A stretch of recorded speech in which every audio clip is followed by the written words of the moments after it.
Let's go for it. Yeah. Yeah, I'm happy to start. Yeah.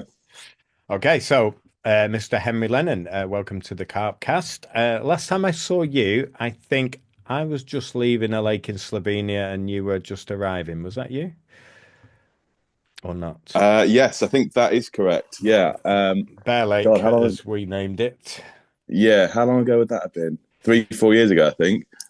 Yeah, that was a great. It doesn't fish as well anymore. I've heard it's not quite the prolific venue it used to be, because it used to be, well, when I fished it, I'm sure when you fished it, it was just insane the amount of bites you used to get. Yeah, I think it was just slowing up when you fished it. I know you lads had a good session, but I'd just done a week or so before you. I can't remember which year it was, if I've been there since, actually. I think I've been there once since. But yeah, it's definitely the fish have wised up. Mm. It's got a lot more pressure, I think, than it's ever had before. But I think more so it's the swims on the other side. The fish have realised it's less pressured on the opposite side, and the bigger hits come from over there now. Right. Okay. But tell us about your session. Like, I know you were filming. Were you filming for Nash? Was it?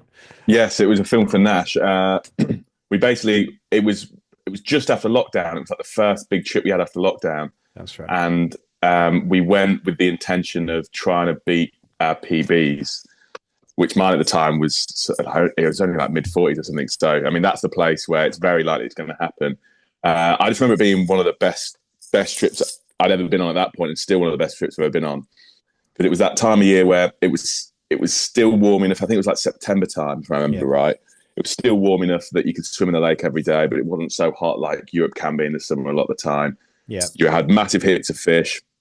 The fishing wasn't too strenuous. It felt like a proper sort of holiday vibe. I remember Alfie started off really well. Oh, this is what happened. Sorry, I remember now. Alfie started really, really well because we fished the same spot together. Yeah. If the lake is really, really deep and it deepens off very, very quickly, so we weren't fishing too far out. And we were like, right, we'll bait an area together. Alfie will fish the left and I'll fish the right. And Alfie put the marker float out, wrapped up, and told me how many wraps it was. And Alfie was catching loads and loads, and like the fish would come they would come down, start feeding. Alfie, his left hand rod would go, his right hand rod would go. He'd get his left hand out again, it would go. Then his right hand rod would go, and I'd maybe that would like carry on, and I'd maybe like have one or two fish during that time, whereas Alfie could have like 8 or 9. And I was really struggling to understand what was going on. And then we realised about 2 days into the session that the way I hit the clip and the way Alfie hits the clip is a little bit different. So Alfie will hit it with like the rod pointing at the spot, and I'll hit it with my rod to my side. And where Yeah. Alfie said to me, "Oh, it's however many wraps, it's whatever it was, 15 wraps." His 15 wraps are more like 14 wraps for me. So I was fishing just off the bait spot because I'm sure that the because with the spot rods as well, Alfie put his at 15 wraps, and I said, right, I'll bait a little bit further on mine so we have a bigger spread and we can bring them in. So I was fishing 15 and a half or 15 and three quarters on my spod rod. So I was actually baiting Alfie's spot bang on the same as Alfie, more or less, and I was actually coming off a little bit of mine. So it's Curly, the photographer at the time. He was like, "Do you know that you hit the clip completely different to Alfie? Do you think that's what it is?" And literally, as soon as I changed the way I hit my clip, so I was doing the same as Alfie, the action changed so that we were getting the exact same results. And it was mad to see how important it was to be that accurate on that bait spot. Because I'm sure the carp came down like grazing cattle and just fed on that area of bait, and then just moved off again. And they weren't straying that little bit close to me, where I was picking up the odd one, like I said, but nothing like Happy was having. Yeah, I was a bit frustrated for those first couple of days until I realised that. I learned so much from fishing that lake. I know the swim really well that you fish. We had a lot of customers over there, and they all had PBs from that swim. You know, it can do the 30 kilo fish is one a Mm, big mirror, a big deep mirror. We had three separate customers catch that mirror from that swim. You know, over a couple of years. But the spot's slightly different on the left to the right as well. Obviously that makes sense what you were just saying, but as you know, it's super steep and the drop offs, you know, it's down to 30 plus foot instantly, isn't it? Within sort of six or yeah. seven wraps. And all you're looking for on there is to find the flat areas. So if you're half a rod length out from one of the areas, you could be fishing on a really steep slope and you're Mm, just fishing over no bait because the bait's just rolling behind it. And as you know, that they're incredible bait fish on there. I mean, you know, you get the amount of bites you have while you're spodding is unreal on there, Yeah, it's and crazy, isn't it? it's lovely because it's all 8 wraps, 10 wraps, 11 wraps. You Mm, know, it's really comfortable. When you're doing the same sort of fishing in Croatia at 34 wraps, 36 wraps, 38 wraps, it's horrible to, you still mm. need to get 10, 15 kilos a day in, and like it just takes 3 times as long, and it's the stress on your body and everything. But were you catching in the night as well, or just Yeah, we were days? catching. No, mainly in the night. To be fair, we'd only catch in the day if we started. Yeah. Basically, when we started spotting, like in the night, pretty much as soon as it got dark, they would come down, and you could, you start getting the bites, and if you kept spotting over the top, not to bring them in, just so that there was actually bait there, then you could keep catching all night. But in the day, it would quieten off. Then if you put 15, 20 spots out, you might sort of start picking up the odd one or two. But yeah, the nighttime is definitely more prolific. Yeah, there's usually days on there, but there's a couple of weeks a year where it switches to nights. And Right. I was in the swim to your left, the island swim, for a week before you got there, and it was fishing really slow, and then it just started happening at nights, which is why I asked you, because it's quite unusual on there for it to be nighttime, and you can catch, between your 20 to 30 fish a day on an insane day. You can catch Mm. more, and then if you leave the rods out at night, it will go once. It's Yeah. like, well, what's happened? And then as soon as you get up in the morning, put 10 spods out, it starts again. So Mm. the fish were always there. It was. Have you ever put a drone up there? I know we put a drone up there for obviously like the visuals of the lake for the film and the shoals of carp. And when you know that they're all like 40 pounder, 50 pounder, 60 pounder, just going around, there's like 400-500 carp shoals going around at once, and you can see why you need to put so much bait in, and they actually be so hectic. Because if one of them show up on you and decide to drop down and feed, yeah, you just won't be able to keep a rod in the water. Yeah, and they move. What I found is they move around in year classes. So Okay. most of the lakes over there, they stock a ton of fish every winter because Mm. with the climate and stuff there, they do live. They have shorter lifespans, so Mm. 15 years is good. They take a few years to obviously get to sort of decent sizes. That they normally stock them sort of 7 to 10 kilo, I would say 7 to 12 kilo maybe. So in 2 years' time, most of them are 30 pluses. Mm. But then you've got the sort of the ones that are 10 years old plus, you're losing quite a significant amount of the better fish every year. So all the lakes over there, they're a really good, efficient stocking program. But what I found is the big ones will all move in together. And what that is you'll have one day where the average size is £5 bigger than what you've been catching, or you'll have another day where everything's 5, 6, 7 pounds smaller. And I think it's just the different shoals that are moving over you. And then all you're hoping for is that one day in your session you get, the shoal that was stocked 10 years ago Mm. coming Yeah. over you, because every bite's 40 plus, or Mm. and that's when you catch a couple. So what did you have at the top end? What were you? I think. I know you both caught PBs. Yeah, I think. I think the biggest was 56, if I remember right. I think I had a 56. So we didn't have any monsters, but we got over the 25 kilo. But yeah, I think we had 5 or 6 50s between us. Yeah, something like that. Yeah, at that time it was the best like big hit of big fish I'd ever had. Um, yeah, I remember it just being, yeah, like it felt like a proper holiday vibe, that trip. Sometimes the shoots you go on there, you end up having to graft quite a lot, but this one, I remember it being a real big holiday vibe. Do you ever have burgers from the burger Yeah, van up? They're amazing. yeah, Yeah, we still talk about that in the office now.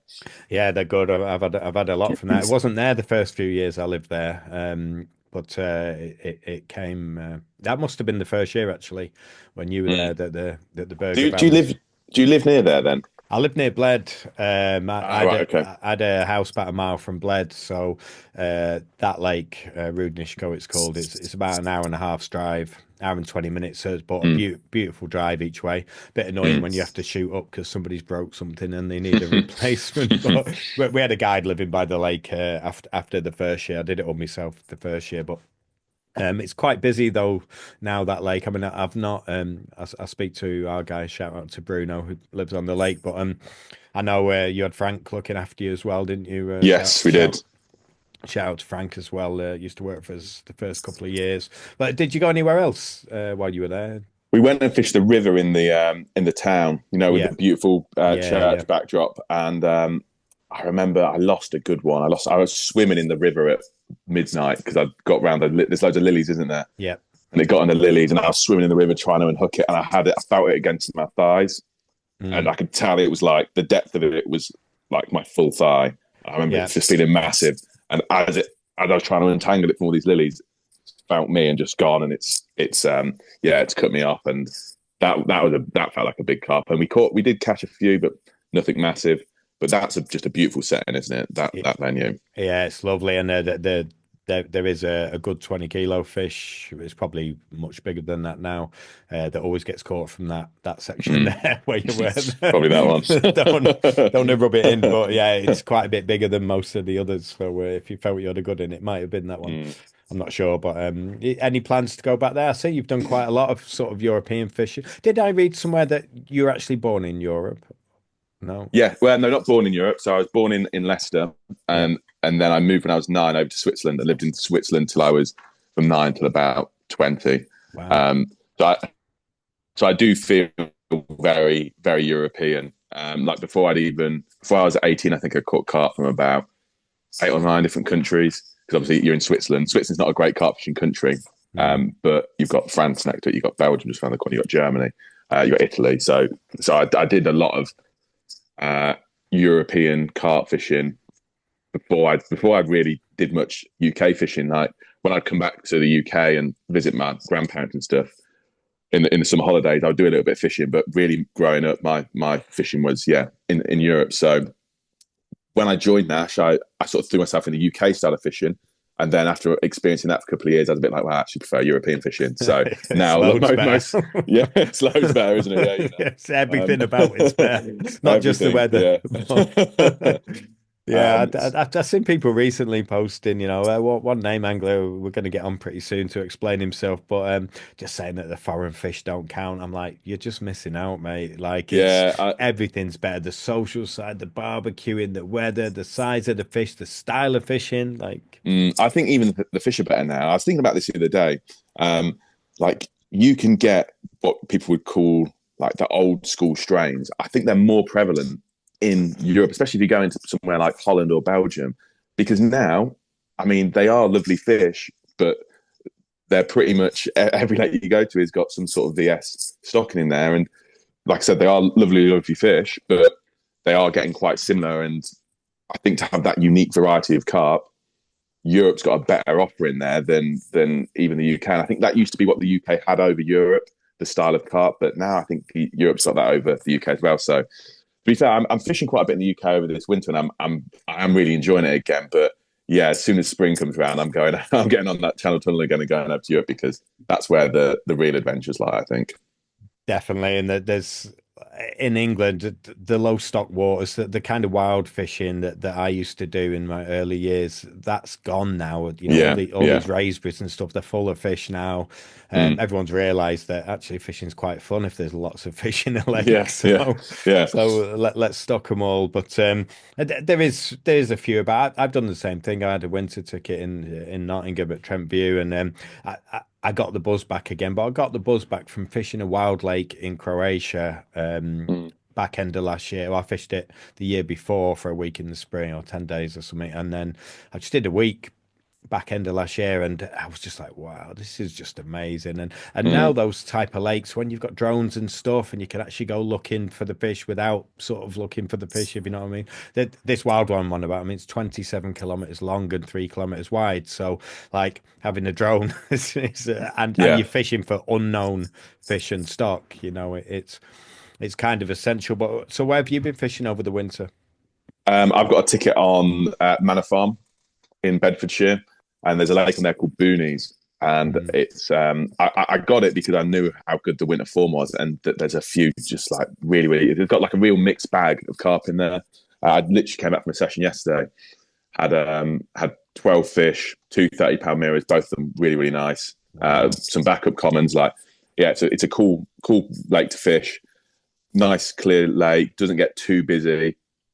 But it's mainly the carp. Like there's just some really nice. Going back to what we said before about everywhere's got VS fish or like newly stocked fish. This place seemed to have some like more old character fish, and yeah, it's just a lovely place to go. It's not too difficult. The fishing in terms of you can park behind a few of the swims and have a few winter comforts, which I don't complain about this time of year. Perfect. So yeah, I've been really enjoying it.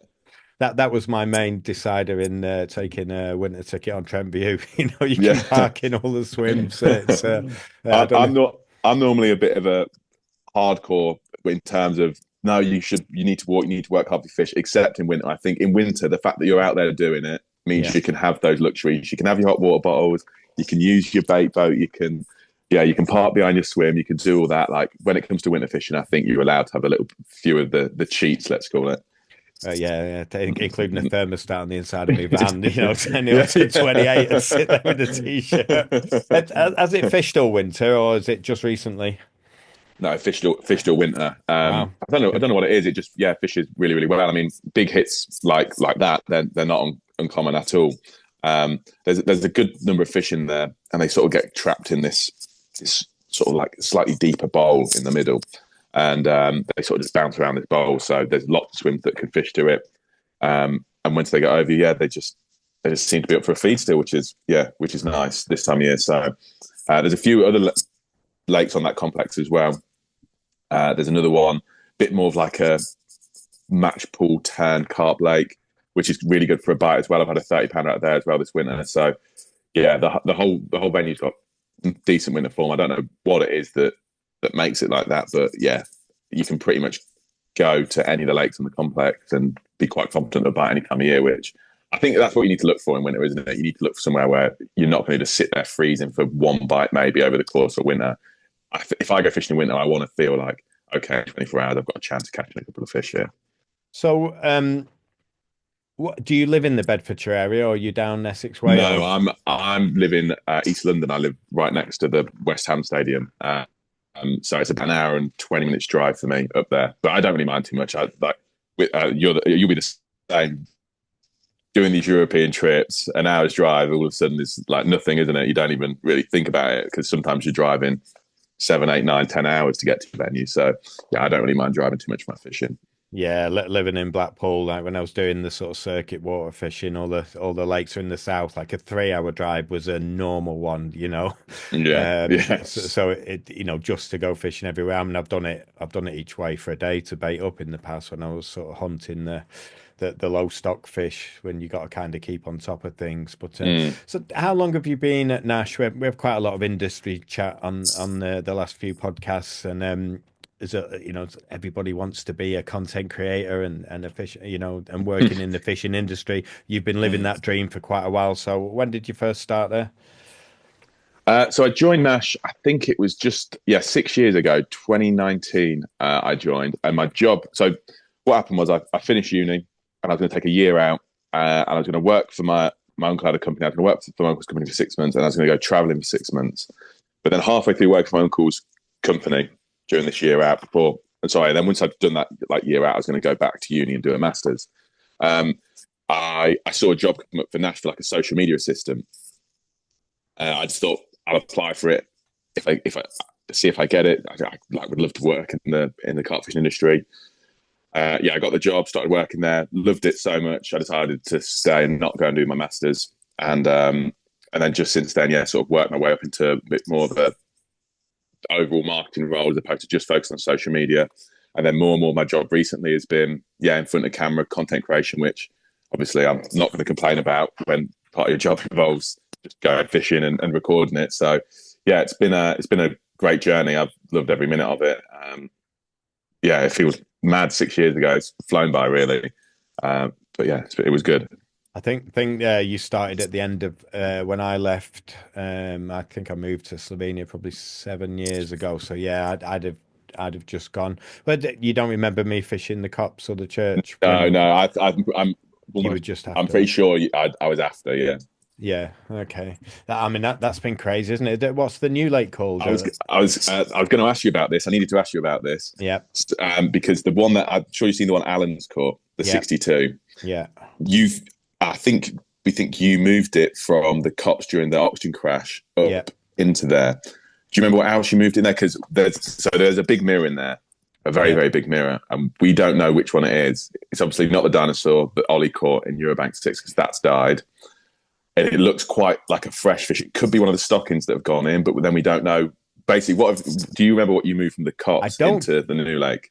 We moved quite a lot of commons similar to Mm. that one. So that one was the biggest. It was like 41-ish when I caught it, I think. But we moved quite a few 33 to 38, very similar Mm-hmm. looking fish. Like they all had something slightly wrong with them, like a Yeah. deformed fin or something, Mm. that they're definitely all bred in the cops. And other than Alan catching them, I don't think they'd ever been caught.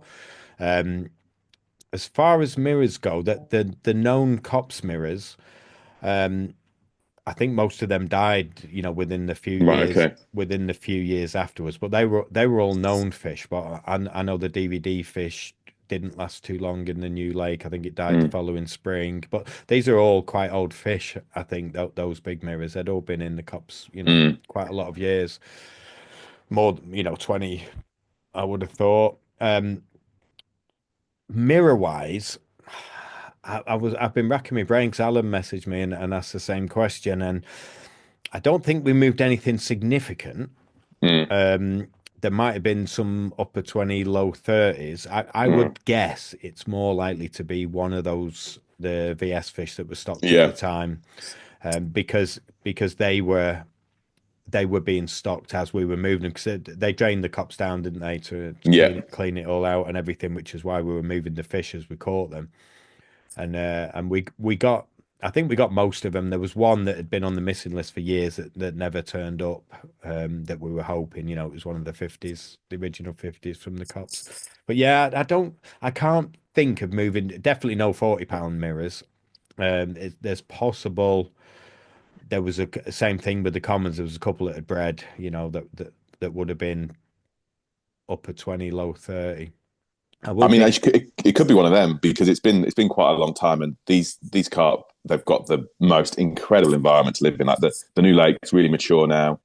Yeah. It gets fed a lot of bait each week by Dean, the guy who looks after all the lakes on site. And besides Alan fishing for them a couple of days a year over Christmas, they just don't get fish for there. They've just got the most amazing environment. So if it could be one of if you did move a 20, 30 pound mirror over, no reason why it could be that one. But I think you're right. I think it could be a VS stocking because we've got an underwater camera coming down to feed. It looks massive, but it looks quite new. Yeah. So I think, yeah, speaking with Alan about it, we're a bit like, yeah, I think it could be one of those new ones. Well, we did catch quite a few of the VS ones, and I do remember putting a few of them in there as well. Mm. There was, it was always like we'd keep them in the sling, and then Alan or someone would come down for the office and go, right, that one in the church or that one in the new lake, Yeah. and so that it was all a bit blurry. But I mean, we were catching every week, I think. But we had rods in both lakes. Yeah. I didn't As you even, do. As you do when you fish there, yeah. Oh, it's amazing! It's what an incredible place to Yeah. fish. Fantastic, isn't it? I didn't even used to put a bivvy in a swim. I'd put the bivvy between the two lakes somewhere, Mm. And It's when you get a bite, you're trying to remember which colour or which number is for which one. Yeah, it's yeah, well, hopefully the EA aren't listening. But I used to have to put it this way: I had two receivers, and they were maxed out on both yeah. lakes. So I, sometimes it was a lap of one of the lakes, and it was on the other lake. I don't even want to say the maximum number of rods some people have fished on those lakes because it's we'll definitely that people will be complaining about it. But yeah, there's so much mystery about that new lake, even though it's 9, 10 years old and it's been stocked knowingly. Yeah, It's things like that you said there, where someone comes up, a fisher gets caught from the church or the cops, or even like the new lake when we do a netting, and Alan or Nash comes up and goes, "Yeah, put it in this lake, put it in that lake," and all happens so quick you don't even really remember what's gone in where or anything like that. So it ends up being like, what is actually in the new lake? Even with the stockings, we've lost a few photos of what's gone in from the VS and the Fisher Pond stocking. So you're a bit like, well, okay, what is actually in this lake? So I it could be the biggest Allen 62, but I wouldn't be surprised if it's not. And I wouldn't be surprised if there's a number of like 50 pound plus fish in there. yeah, there should be. Now, I tell you what was interesting. We netted loads of smaller ones as well. like really small, like sort of 6 inch. Anyway, we brought a bin load of those from there and put them in a friend's lake in Cheshire. We put a good few hundred of them in. I remember sort of netting them, wading in the mud, getting them out. We filled a couple of barrels up and took them back. Anyway, some of those are just hitting 30 now.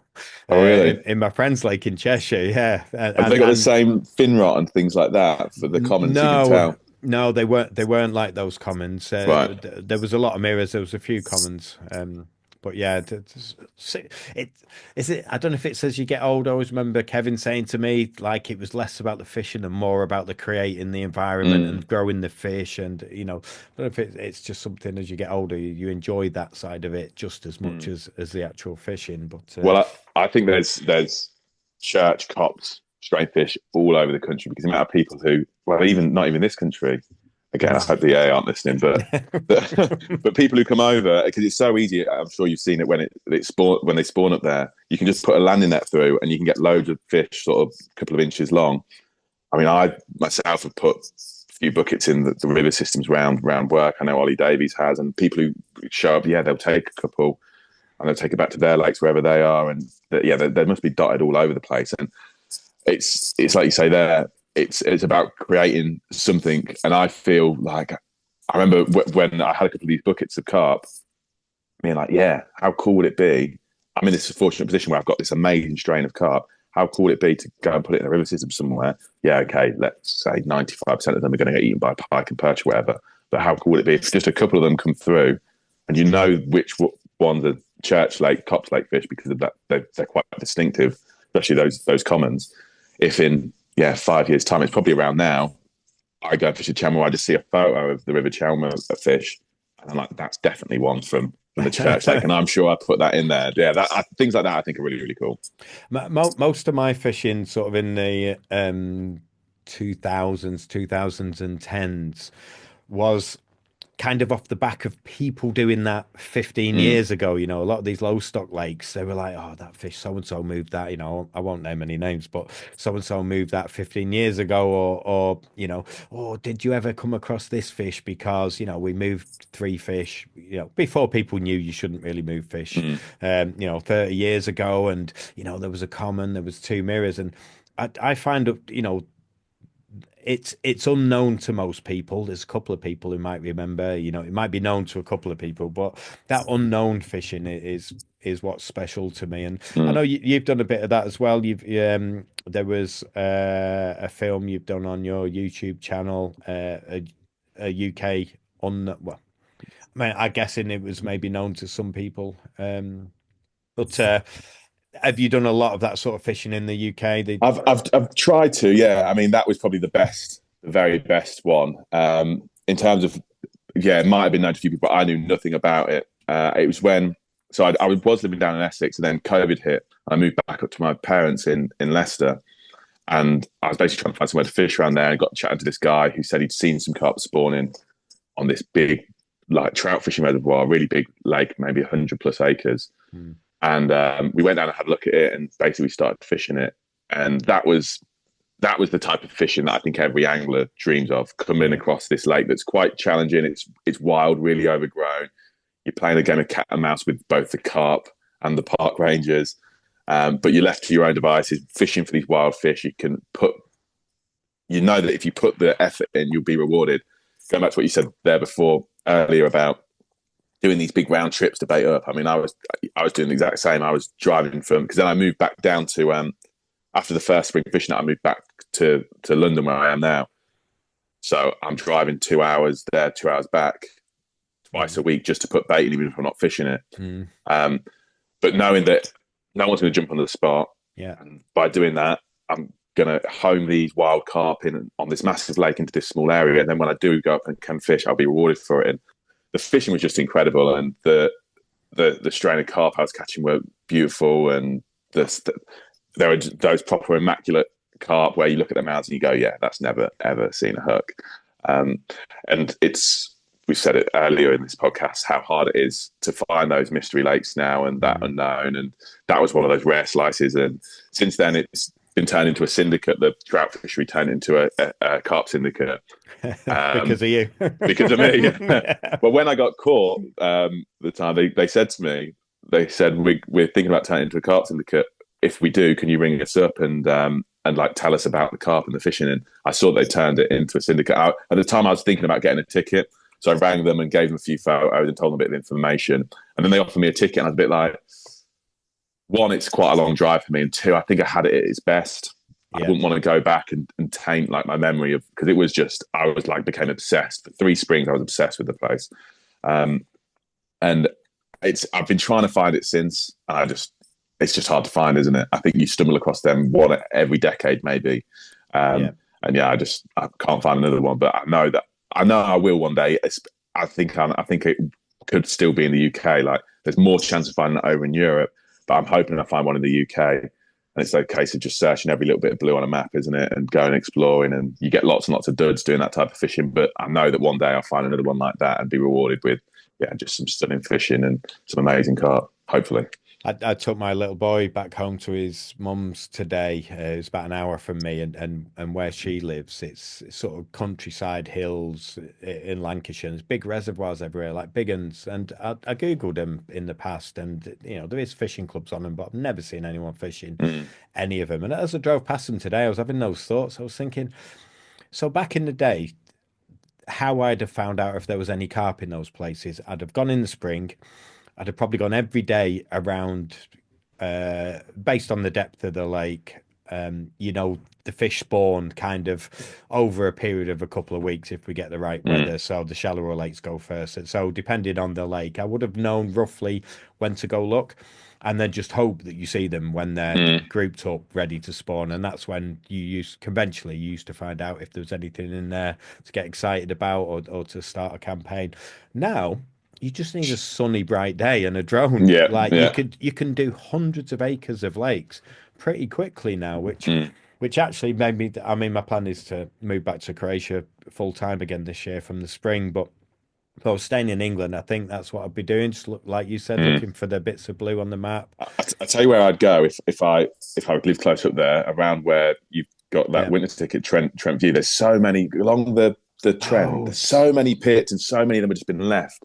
And speaking to Gary Atkin, who's from Derbyshire, he tells me that that's where he does a bit of his fishing, and that there's loads of these lakes where, they are left, and there are carp in there, especially those like Trent floodwater lakes where the carp are coming in from the Trent. I think if I lived close to there, I'd spend a lot of time around there. And like you say, you can minimize the effort you have to put in just by having that drone, because you can go and you can do 10 pits on a sunny day and write things off and say which ones are worth fishing. People can say it's cheating or not, but I mean, just knowing there's something in there to put the effort in for. You've still got to graft on them sort of lakes, but you could conventionally, you could have done 2 or 3 seasons on there, still not known what the stock was, if any. You sort of fishing blind. I mean, I did that on a lake called Colmere in Shropshire years ago. Same thing. There was a couple of people that knew there was a couple of good fish in there, but I didn't. I was fishing blind on rumours. But I didn't see a fish for the first 30 nights. It was going into winter. I fished up till sort of December, till it got really cold. Started in the autumn. Never saw a carp. I was fishing blind. And when I went back in the spring, first session, I was just like, am I just wasting my time? Yeah. Like, so demoralising, isn't it? Yeah, whereas you could have just waited for a nice day, got a drone up, and at least gone, well, there's 20 fish in here, and a couple of them look bigger than average, so I'm going to do a campaign. You still might have done 5 years trying to catch them, but that's the thing, because people say, oh, it means so much more when you do catch them without using that technology or anything like that. But for me, if I was in that situation where I put a drone up, found 20 carp in however many 50, 60 acres, when I caught one, it would still mean a hell of a lot to me that I didn't need to forgo using the drone to make it feel even more special. I think it would feel special enough with still using that drone. To me, it's no different than you bumping into the park ranger and he said, oh, I saw 20 fish spawning over there last spring. How's it any different? You've just got a bit of information that you believe. The only difference is you've seen it with your own eyes from a drone. That one, that Colmere had 7 carp in, and 90 acres. Wow, And I that's didn't know. hardcore. I was fishing blind, you know. I didn't know they were there. There were rumors from Mm. 15 years before from a bream angler who's supposed to have had 230s. That was it. That was all I knew, you know. But they were there. All the rumors proved to be true. But you know, somebody telling you that, or you meeting the bream angler and saying, "Yeah, yeah, I definitely had 230s." How's that any different to pinging a drone up? You know, Mm.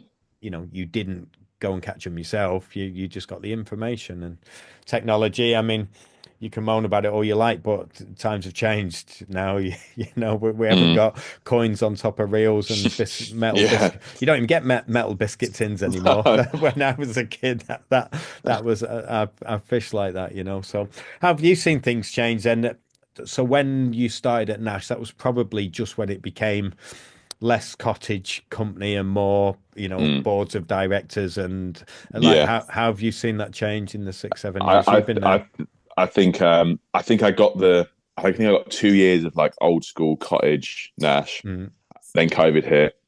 Basically, I think what COVID did, not just for Nash, for the whole fishing industry, accelerated the carp fishing industry 10 years in the space of 1 year.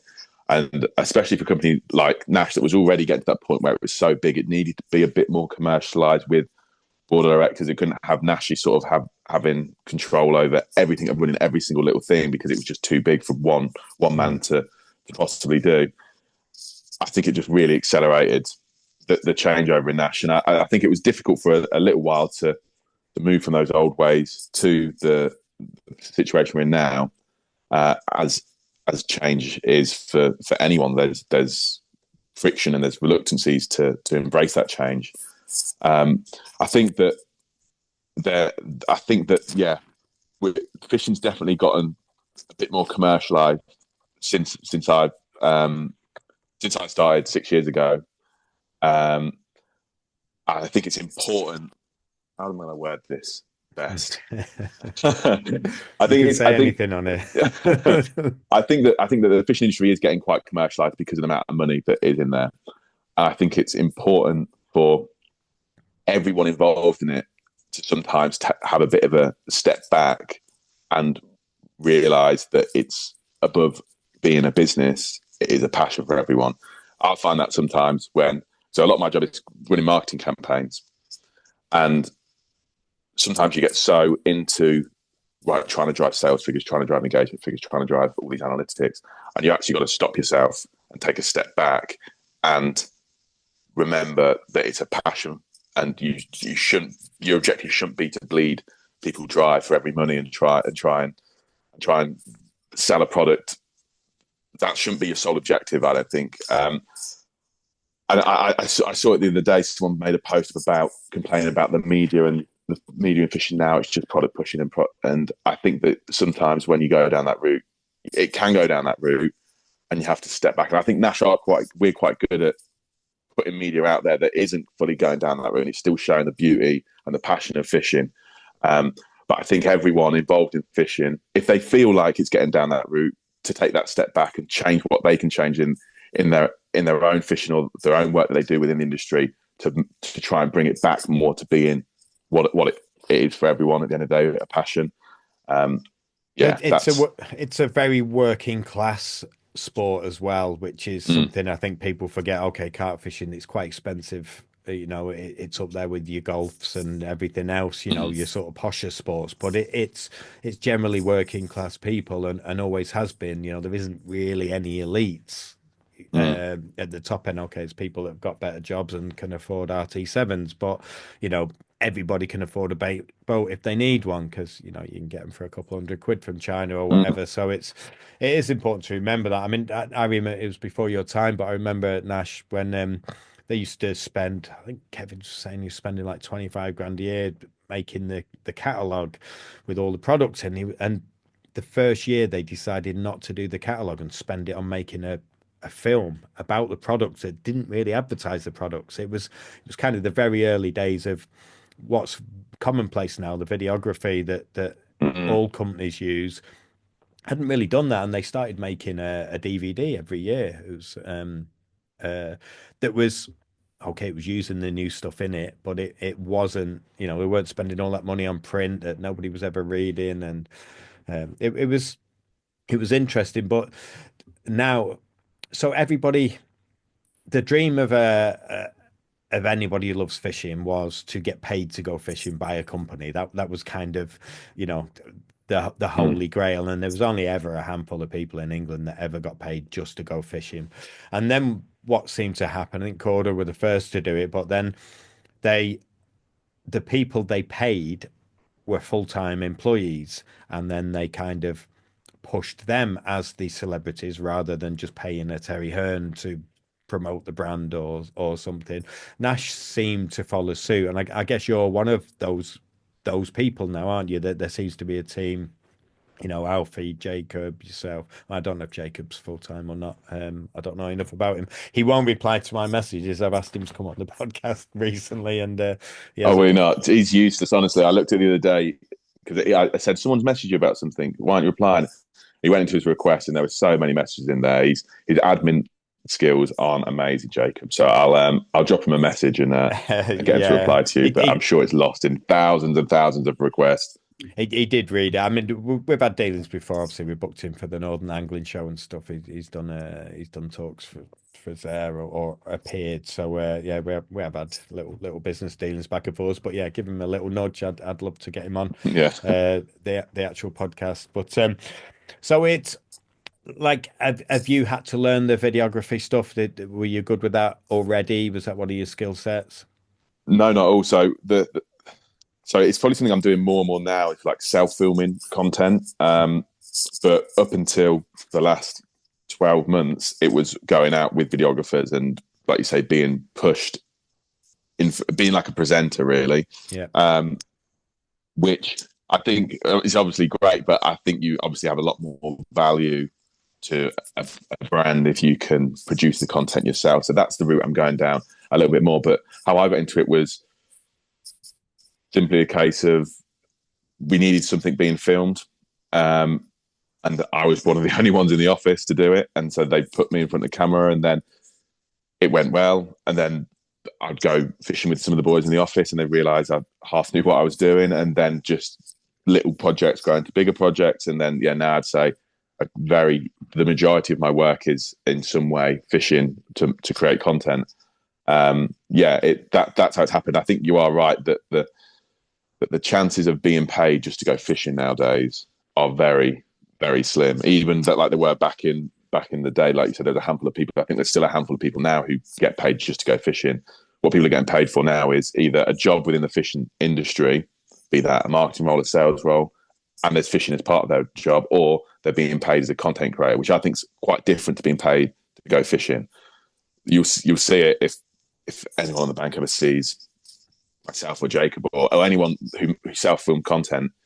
You're not just fishing, and I'm not trying to make it sound like I'm doing the hardest job in the world here, but you're not just fishing. There's a lot more to it, and you'll see then that it's not like if you were tell back in the day where you just need to send a couple of catch shots in and that's pretty much it. Like you're actually being paid as a videographer and a video editor really before you're being paid to go fishing. They're paying for that video asset or that whatever it may be, as opposed to paying you to go try and catch some carp. It's hard to fish properly as well when you have that filming in the back of your mind. You know, I've done it myself, and it's I normally just forget the filming side of it and concentrate on the fishing. You know, obviously it's not my job, but it's easier said than done. You know, it's a skill. And it's a valuable skill to companies now. I'd be surprised if any company in the angling industry would take anybody on without those basic skills, being able to talk to camera, being able to do basic editing, being able to film it. You know, I'd made little rig shots and stuff for Ali, and he's not used them. He's like, "Oh, you've seen what we do." You know, it's not just a case of doing it. That'll do. It's got to be good. You know, it's the minimum requirement for entry definitely. now is quite high. You know, there is so much good stuff out there. The beauty of it is we can do it ourselves now. There's a lot of tools, especially with the AI, the editing, the making the shorts, the clips and stuff, the captions. Like it's a lot quicker than it used to be, I guess. But I, Mm. you know, what I was kind of getting at to ask you is, if you want to work in the industry or be paid to go fishing, that is what you need to do, I guess. You need to Yeah, brush up your skills I on think the.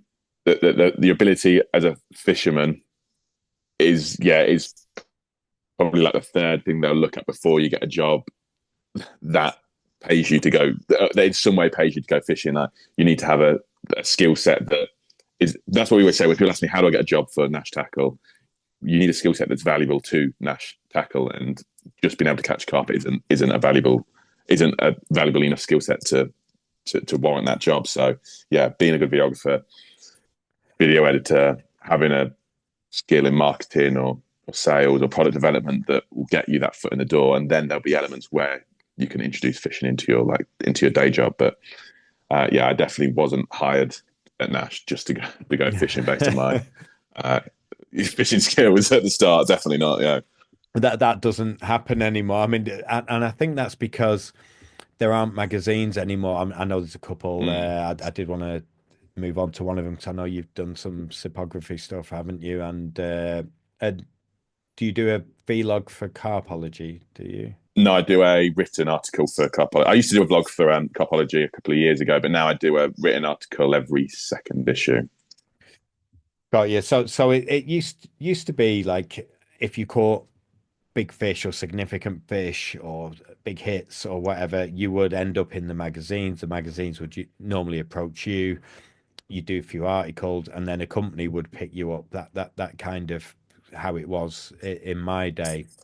Obviously now it's about the content, before the Mm. fishing. So we had Julian on a few weeks ago, and the one of the questions I posed to him was, who out of the top, your name was mentioned, Jacob, but the top sort of well-known anglers now, the Corder guys, and then obviously Scott Lloyds and people like that, but like who 20 years ago out of the current sort of youth of carp fishing, who would have been in the magazines, and there's probably not many now, like because people want to watch good quality content. Most Mm. people don't watch television anymore. They watch YouTube more or Netflix more than they watch live television. So the whole, the whole landscape has changed based on good content. So, you've probably seen it yourself on Instagram, like an attractive girl with a 15 pounder is going to get 40,000 likes on Yeah. it. Yeah. And if I put my face up with a 58 from Cambridgeshire, it's probably going to get 200 likes. It's not Frustrating, about the isn't fish it? anymore. It's about No. the content, isn't it? And how nice it looks, how well shot it is, and I've got an old drone which I just use for fish spotting on these wide lakes, but the your iPhone quality is so good now. When I actually put a clip in from the drone, if I'm editing something up, it just looks like dated, from Mm. my old drone. Like if it's not top of the range HD. So, like, what equipment and everything are you taking if you're going to go and do a vlog for yourself? Do you do diary pieces now, or is that just So the I do written like one? it's so the articles it's normally on based on a session, the written one. But the vlogs are more like, yeah, they're based around a session, or sometimes I do campaign ones. But what I'll take for me for filming is I'll have a GoPro 10, which is they're so helpful, obviously, to film playing and just Yeah. just so much first person stuff. I've got my main camera, which is a 60 Mark II. I use that for photos and as like my main camera. Then I've got a drone, a DJI Mini 2. Again, even not just for like scenic shots, but it's so useful for just setting up. Like, let's say you want a shot of you getting stuff out of the van and setting up, like just having it hovering there, Yeah. set up, ready to go. It's a big help. And then I've got a small vlog camera which I carry around as well for other things. But I also, like you said, there the phone quality is now so good. I'll use my phone if I need to quickly record something and I don't have anything on me. Then I'll just use my phone as well. But those are sort of I've got a box with it, a water box with it all in, and just carry it all around. And it's a pain. Like I wish I didn't have to do it, but obviously to have a job in That's fishing, you do need to do it. But yeah, when I'm that's fishing, sometimes it's so frustrating. That's a lot of cameras. I mean, that's 4 or 5 different cameras you've got Mm. for on a personal session, and then you've got the associated stuff of keeping everything charged. If you're That's on a that's the worst thing, honestly. The amount of time you end up having like a rotation. You've got your power banks, and you've got different things on rotation all the time to make sure you stay fully charged. It's yeah, it's definitely it definitely hinders your fishing for sure. yeah. Moving over to back to Slovenia, really. You were on the lads' trip to Bled. Was it a Mm. Nash company trip? What did you make of Bled? I love Bled. I've been every year for like the past 4 years now because of how much I love it. It really is, I think, one of the best places I've ever been to, not just for fishing, but Yeah. in general. I just the places, yeah, stunning, and yeah, the carp fishing's pretty good as well. I struggled a little bit, and looking back now, I know what I did wrong to start off with, but I managed to catch a couple of big ones, and then since then I've had a few really good sessions. Actually went recently. Back in December, I flew over. I'd never flown before. I flew over thinking I could maybe squeeze 2 day sessions in, and that was the first time I ever blanked there. It didn't go to plan at all. Uh, Fishing going over with Gasper, obviously, who's like the local legend there. I thought he'd put me on a few spots, and he'd been away fishing somewhere else, and his autumn spots that had done really well, it was now going into winter, and I think the fish had moved off, and yeah, it just didn't really go to plan. But even just, I speak to Jake when I was there. I was like, oh, fucking not caught one. How annoying! I don't think I'm going to catch one. Blah blah blah. And he goes, yeah. But I spun around and showed him where I was. He's like, where would you rather be sat Yeah. right now? Working on the bank at Lake Bled, blanking, or sat in the office, yeah, doing the set. So I was like, yeah, when you say things like that, it's one of those places where I'm quite happy to blank out if I have to, because I just love it there. It's like the carp are not hard to catch, but the fishing is hard. Like, and as a lot of people don't, that starting, in the early hours of the morning Mm. and finishing at 11 at night, the drain it takes on your body, like it's very difficult to explain to people. I've explained it to 60 odd customers we've had over there, and none of them understood it until afterwards, and then Yeah, they yeah. go, now I know what you were trying to tell me. Mm. Now I understand it, because but for me, that's part of the magic of the place. I wouldn't want it to be Bivvy City and be able to fish it sort of normally.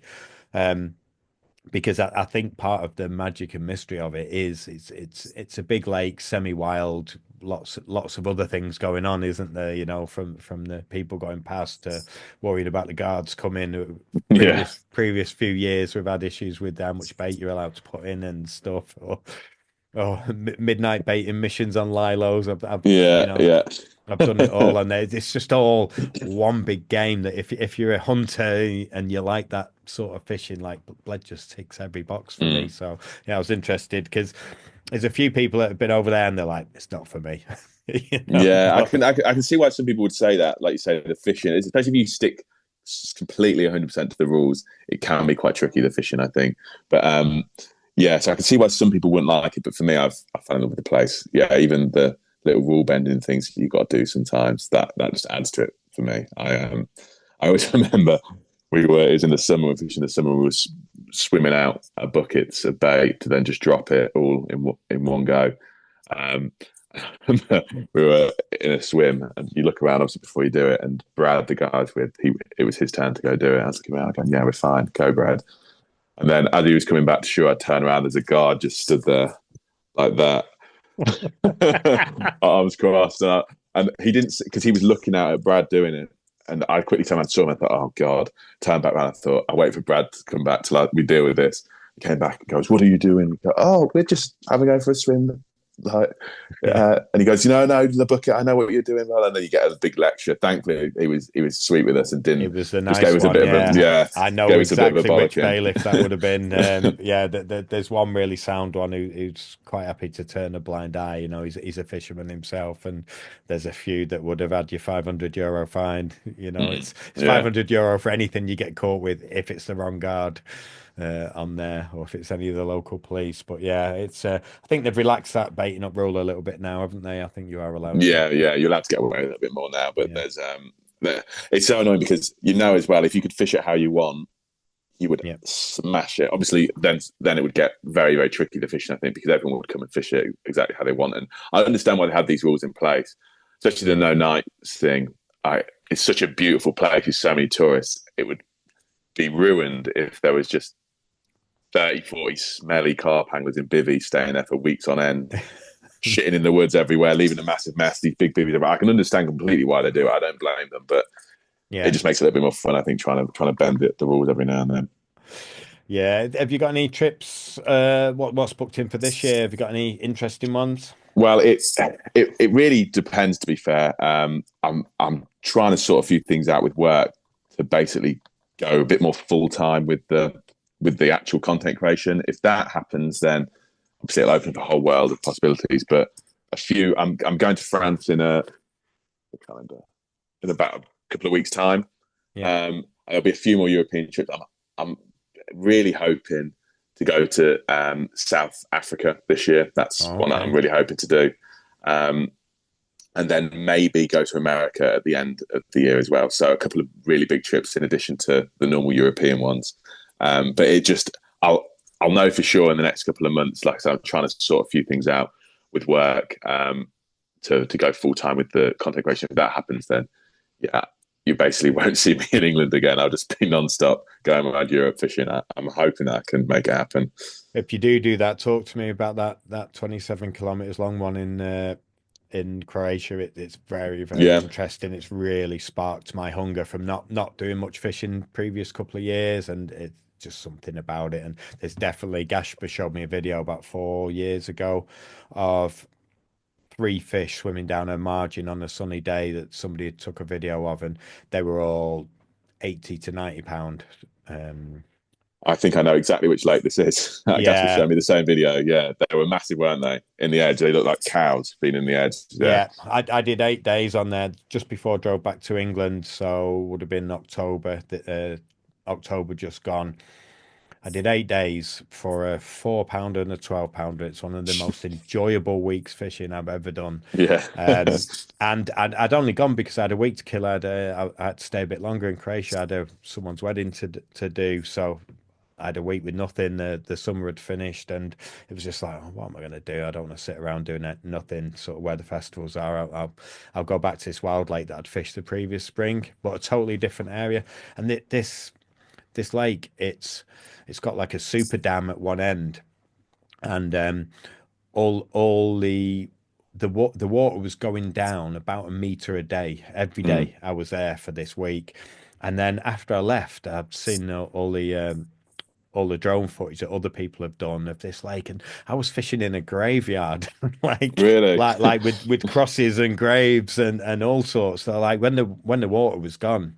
I didn't have a boat or anything on this trip because it was a last minute trip, so picked an area that I could cast to, that had some sort of feature, and yeah, and then seeing it with no water in it. There was little bridges, there was a little village Mm. in there, there was a graveyard. It was like, I think I nearly fished this place mm, I was in Croatia just last summer, and we were going to go. We ended up fishing the River Sava instead. We were going yeah, to go to there, and then Gasper scared a couple of the cameramen, telling them how many bears were in the area, and one of them basically refused to go with how many bears there were. So we ended up and not going and going it on the is Sava instead.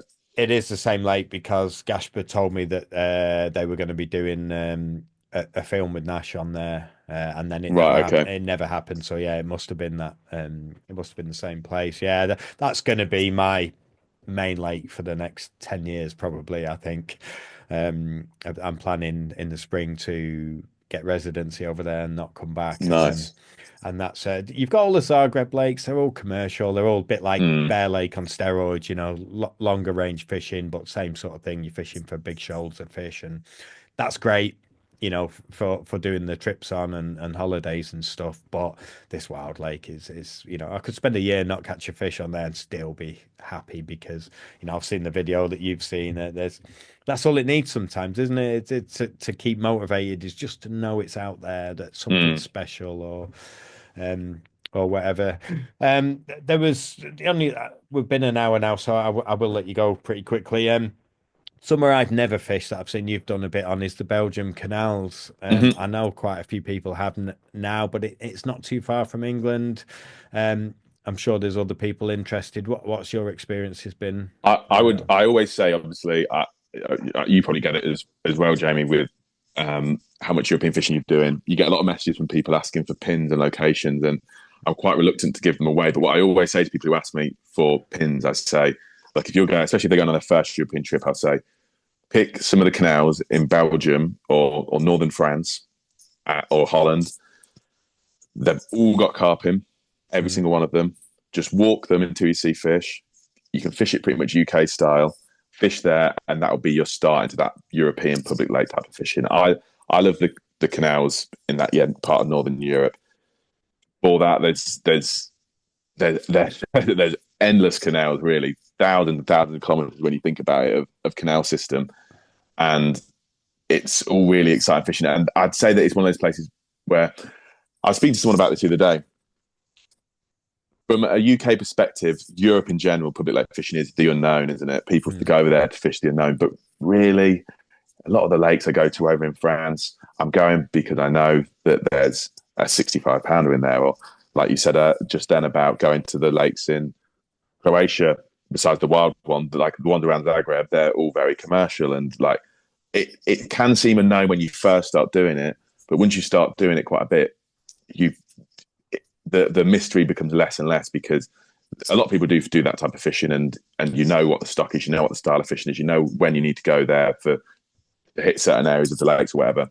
But the canals and the rivers over there, they've still got that mystery because not as many people fish them, and they're just so vast and endless that anything could pop up at any time. That's why I think I really like that type of fishing. And you can go from 1 minute fishing a really quaint, crystal clear, disused canal to the next fishing a big shipping canal as well. It's got that big variety. So the canals are something I love, and I'll go through little phases where 6 months I'll be obsessed with them, and I'll like book loads of trips in that 6 month period to go and do weekend sessions, because you can do like long weekend sessions because it's so close to the tunnel. Then I'll sort of drop off them for another 6 months, and then I'll be well back into them again. And right now I'm really into them. I've done quite a few trips the back end of last year, and I'm going to go early spring and go and hit them again. But yeah, I'd recommend anyone who wants to start doing that type of fishing to go on the canals in Belgium or France or Holland, because that's the best starting point you can get. And then from there, you can like expand your portfolio of places that you go to. But I think it's a great place to start. What did you think of the Sava then compared to say the French Belgian rivers? Oh, yeah, the Sava's hardcore, isn't it? Have you ever fished it? Yeah, yeah. So Oh there's my God. I'd say it's one of the most extreme, just to try and have a rod in the water. It's one of the most extreme places I've ever been to. When they open the dam, sometimes you just forget about it. Like it's not going to happen. You're dropping rods like 400-500 meters, and then they'll open up and the current will increase, and you just got no chance of even fishing. Yeah, the Sava is somewhere where if I was living in that area, it would be somewhere I'd campaign, because I don't think you can really crack yeah. it on a weekend session or a couple of night session on a part of a trip over there. Like you need to really focus on it. But there's a big carp in that River Sava, isn't there? Did you fish the area where that big hydro dam is on the Slovenian Croatia border? Yes, yeah. Yeah, I did a week there with Jody Jody Borton a few years ago. Yeah, it's only like €100 a year for a club ticket on there. I think Frank sorted the ticket out for me, but it was only just opened then. I think because they flooded three lakes to Yes, divert. it's that one. Yeah, because you can see on the when you put the echo out, you can see the old lakes. We were fishing, like just above the lakes where before it dropped into lakes. So basically, of the old lake, like the lake bank. Yeah. That's where we were fishing. But yeah, it's the exact same place. And how did that session go? What did you catch? Not great. Jacob had one. I remember I found loads on the opposite bank, and when it was so hot, I remember I nearly got heat stroke. And Yeah, there's no shade at all. there's no shade, and it's really dusty, isn't it? And it's just it was hard. Like Jacob caught a small comment, but I went onto the opposite side and found a load, and they were just swimming up and down the edge, and I was literally fishing, just flicking rods out. It was a day only zone. Mm. I couldn't catch one. I just don't know what was going on. Like and then I was speaking to a local angler who fishes there a lot, and he was showing me footage of shoals of 200 carp with his H block in the middle of this shoal of carp, and he said it was like that for 2-3 days, and he couldn't get a bite. And then all of a sudden, it just changes, and he can't keep a rod in the water. Yeah. So I don't know what it is. I don't know if it's the diet or based off what's coming through the hydro dam at any given point. Feeding response. It was when looking to stop me from just constantly walking down the bank because there's so many fish, and I was like, no, just sit here, stop worrying about it, because I kept wanting to move my rods as well, because I was like, oh no, there's 5 here now, and there's 6 fish here now, and there's 7 fish here. I kept wanting to move my rods, and it's like, no, just sit here, watch the football. Your rod, it has to go. Yeah, it'll have to go at some point in the next hour and a half. And yeah, it didn't. It's a brutal place. I only had small ones from there, like really small. They're all sort of, 6-pounders, 8-pounders, 10-pounders.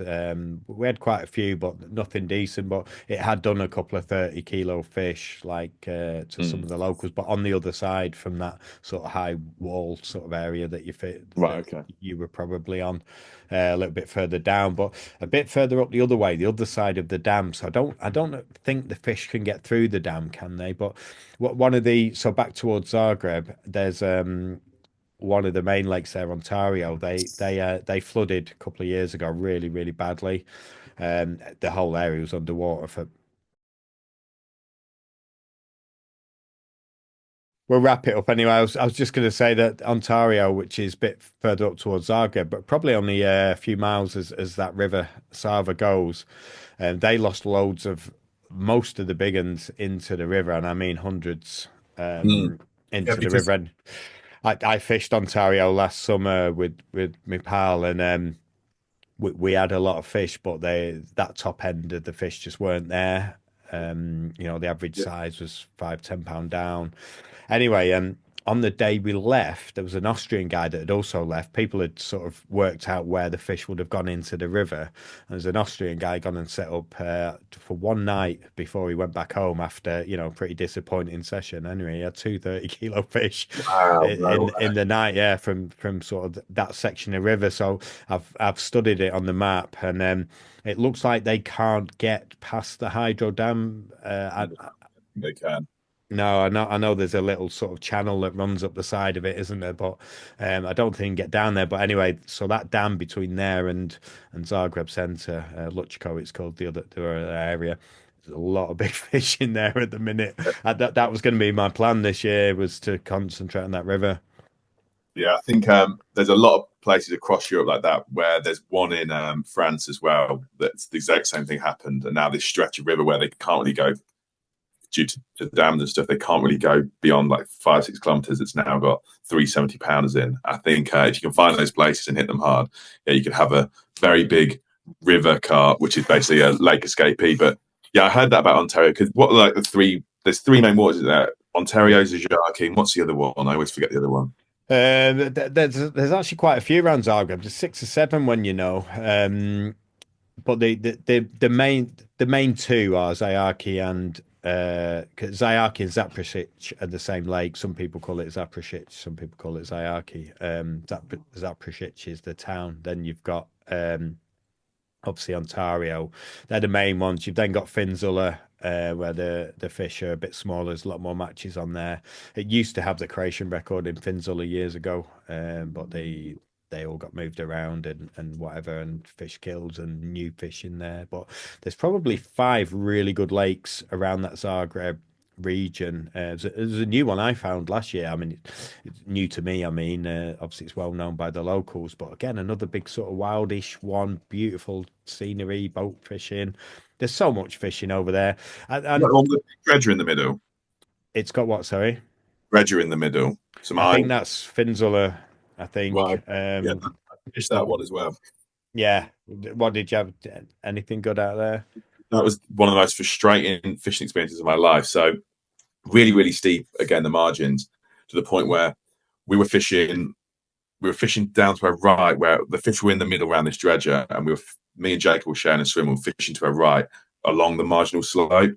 So where it was so steep, there was like a 10-meter strip of this margin, like going downwards, where you could place rods. And we went Jacob's rod, my rod, Jacob's rod, my rod, Jacob's rod, my rod.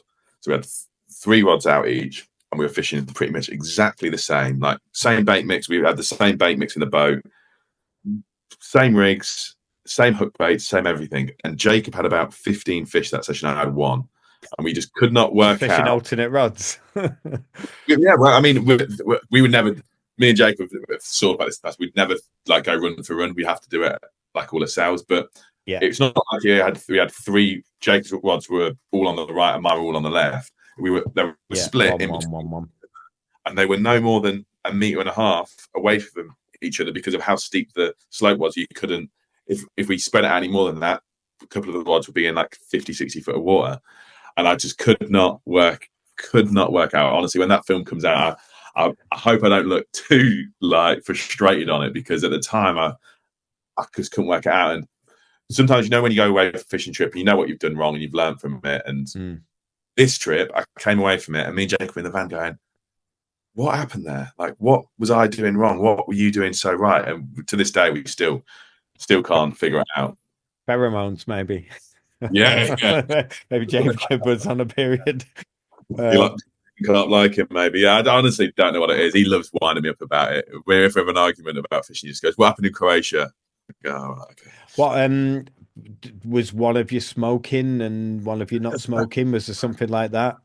No, nothing like that. I had a scenario with my dad when we were fishing a canal when I was young, and he used to smoke a pipe, and he used to push the stuff in the middle of the pipe down with his thumb and his fingers, like pipe people do, in the old school. And anyway, we were float fishing with maggots, and he wasn't catching. I was getting a bite of chuck, and we did all the same things. We swapped swim, we swapped spots, and it was only when I said, I wonder if it's like the tobacco on your fingers, and I put his next hook bait on, he got a bite straight away. So it was definitely that, yeah. But then I've had this conversation with other people, and it's like, well, Terry Hearn always smoked, his entire life. Although Terry was obsessive about washing his hands in the water every time he'd do a carp cigarette or whatever the cool thing. Yeah, he was obsessive about clean his hands in the water. Same with. Back in the day, we used to fill the Colemans up with petrol. You always got it over your hands. Like he was obsessive about washing them. So maybe there's just something that. Yeah. But I'm guessing you thought about everything. Can't come up. Well, yeah. I mean, we're eating the same food. Neither smoked. Neither for drink. Like, I honestly can't think of it. It's one of the ones where I've just written it off as a bad day at the office and try not to think about it too much. I remember like another one pop up with like a 50-pound like. Normally Croatian fish, they're big, aren't they? Croatian fish, but they're not the best lookers. But this place had some real nice ones. Like I remember some like, oh god, he's had that as well. Then like a 47-pound common, he had a massive tail. It was amazing. I was like, fucking hell, he's had that one too. Like, normally I'd try and not let it bother me, but by the 4th or 5th one, you're like, I would have loved that one. At that point, you're a bit like, it was a frustrating session. Jake loved it, but one of them things, I guess. Well, if you do end up going back to Croatia at all, either personal or for work, then let me know. I should be there full time, or we'll have a drink at one of the parties together. I'll give you the guided tour. Yeah, sounds good. When do you think you're going to go over then? Springtime? As soon as possible. Definitely May. Maybe April, and then we need to find a house to live in first. We're going to rent a house near Zagreb. I go down the bottom end, Dalmatia, for the summer, working for the festivals. But the majority of the time we'll be around the Zagreb area. And then I've been keeping an eye on the temperatures. So one of the well-known lakes over there is Tribal, which is near the coast. Again, beautiful fish, not quite as big as some of the other Croatia fish, but lots of 50s, but just slightly smaller than average, but stunning place by the coast and beautiful fish. Like they look like English fish, scaly ones and whatever. But sounds good. Been keeping an eye on the temperatures over the winter. So Zagreb's been cold. Tribal, it's still double figures at night. I'm just like, that's it. That's a bit of me. So next winter, that's where my winter campaign's going to be. But Henry Yeah. Lennon, thank you very much for joining us on the Carpcast. Thank you for your time, and I hope to see you No soon. worries at all. I've got to say, it's an honour to be on here. I want to say that I remember the first time I discovered your guys' podcast was I just passed my driving test. I would have been 20. So what's that, eight ago? And the day I passed my driving test, I went home and bought a ferry crossing to go to Europe for a day session. And so the next morning, obviously, this is the first time I've driven by myself. I'm driving to the ferry crossing to go over to Holland. I did a 10-day session in Holland. And pretty much the night before, I was trying to find something to listen to for this drive. I was driving by myself for the first time, found the Carpcast, binged it for the whole 10 days, probably listened to about, I don't know, in that time. And yeah, so it's an honor to be on here because this is like the OG podcast. I feel very, very, very honored to be on it. Thank you very much. That's very kind of you to say that. Just while we're talking about podcasts, then is you not? I know there hasn't been a Nash one since Hassan left. You don't fancy doing it yourself, or I don't know. It's a big commitment, isn't it? As I'm sure you know, like it's something I would do, but then all of a sudden doing a weekly or bi-weekly podcast, you're like, oh, they soon come round. I know we're looking at doing it again. The podcast room's currently being renovated, so we're going to do it. But I'm not sure in what format entirely, but it will come back at some point. That could be next month, or it could be in the next 6 months. But I hope we do because I think they're great. Like you can't get enough really of them, can you? If you're a fisherman, spending 48, 72-hour session on the bank. I mean, this podcast is going to be what, an hour, 2 hours. That goes like that. Doesn't you want your next piece of content? So I hope we do bring it back. I'm sure we will, but it's just we're not sure exactly what format yet. Okay, well, maybe you'll be the host. Maybe. I will listen. Listen, thank you for your time, and I'm sure our paths will cross soon. Thanks very much, mate. Take care. Cheers, Henry.